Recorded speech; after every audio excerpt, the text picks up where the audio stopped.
Bonjour à tous, mon nom est François Letarte et bienvenue sur ma chaîne JDRT30, une chaîne consacrée aux jeux de rôle sur table.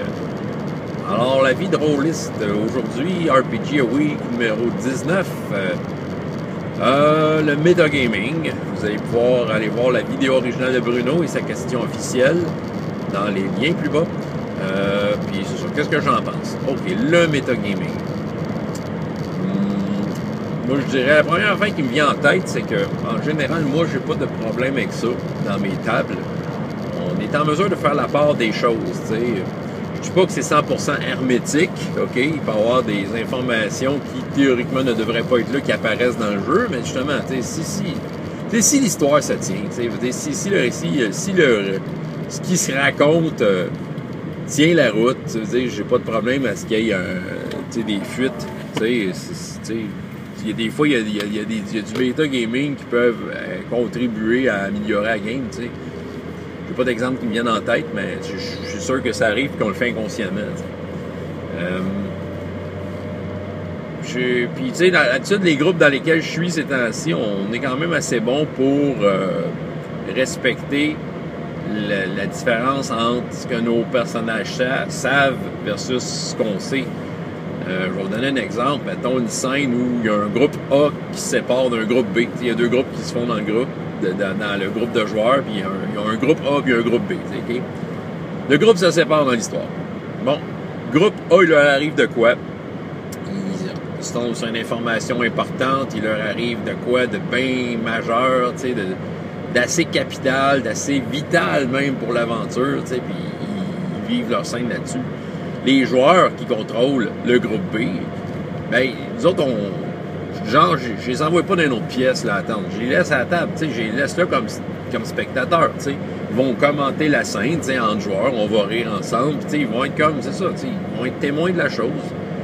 Et quand le groupe A rejoint le groupe B, ben, les joueurs du groupe B sont capables d'interpréter leur personnage en fonction de ce qu'ils savent pas. Fait que, tu sais, on est capable de faire ça, tu sais, puis libre au groupe A de divulguer l'information ou dire le récit de ce qui leur est arrivé à leur manière, tu sais.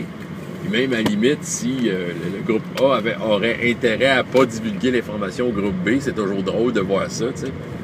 Fait qu'on est quand même assez bon.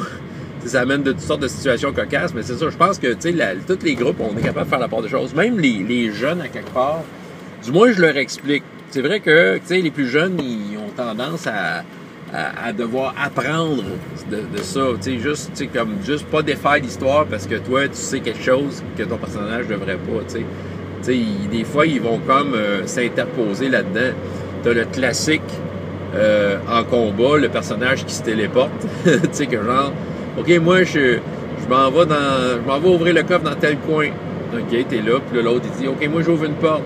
Ah, t'as ouvert une porte. Ah, t'as trouvé un trésor. Là, celui qui était dans le coffre, soudainement, il est comme téléporté à côté de l'autre. Je prends le trésor. Non, tu le sais pas qu'il a trouvé un trésor. Là, je sais pas si vous comprenez. Là, ils vont comme s'interposer un dans l'autre. Autrement dit, ils vont intervenir en tant que joueurs, mais sans tenir compte de qu'est-ce qui se passe actuellement avec leur personnage. Fait que je leur apprends ça. Ils finissent par le comprendre, puis entre eux autres, ils finissent par se le rappeler et dire « Ouais, ben ton personnage, je le sais pas. » Ils vont se le dire entre eux autres, tu sais. Fait que, puis en même temps, ils comprennent, ils sont capables de comprendre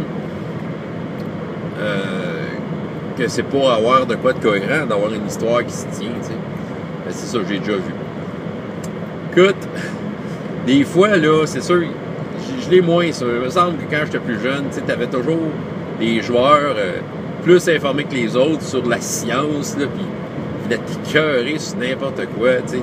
C'était du metagaming d'injection de connaissances qui devrait même pas avoir lieu, là, tu sais. J'ai déjà eu le classique de « Moi, je vais faire un gars qui fait des armes. » OK? On est dans un monde médiéval fantastique. Tu sais que les armes, c'est des épées, puis des arcs, tout ça. Ouais. Mais moi, je vais faire des guns. Ouais. Mais théoriquement, tu sais, ils sont pas rendus là. Il y a peut-être de la poudre noire, mais encore là. Ouais, mais moi, je sais comment faire ça, un gun. Ouais, t'es dangereux. Premièrement, je devrais me méfier de toi, mon cher. Mais bon, OK. Là, il t'explique comment faire. Tu sais, tu fais ça. Puis je veux avoir les skills pour faire ça. Je veux être un fabricant d'armes. Ben, c'est ça, là, tu sais, c'est expliqué aux gars, c'est parce que, tu sais, t'es pas dans le ton pantoute, là, tu sais. C'est ça, tu sais, il voulait comme injecter sa grande science sur comment faire des armes, là, dans le jeu.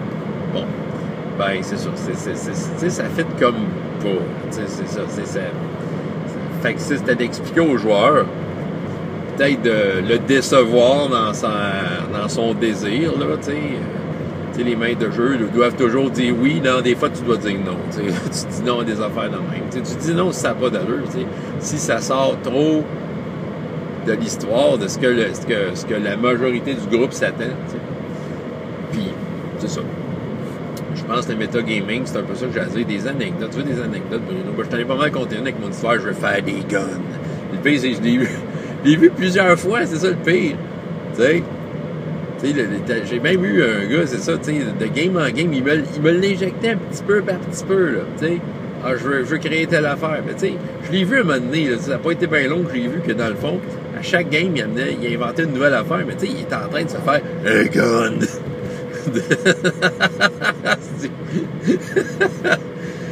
Il se trouvait bien subtil puis bien drôle, le joueur. Ah oui. Bon, il était pas pantoute. En tout cas.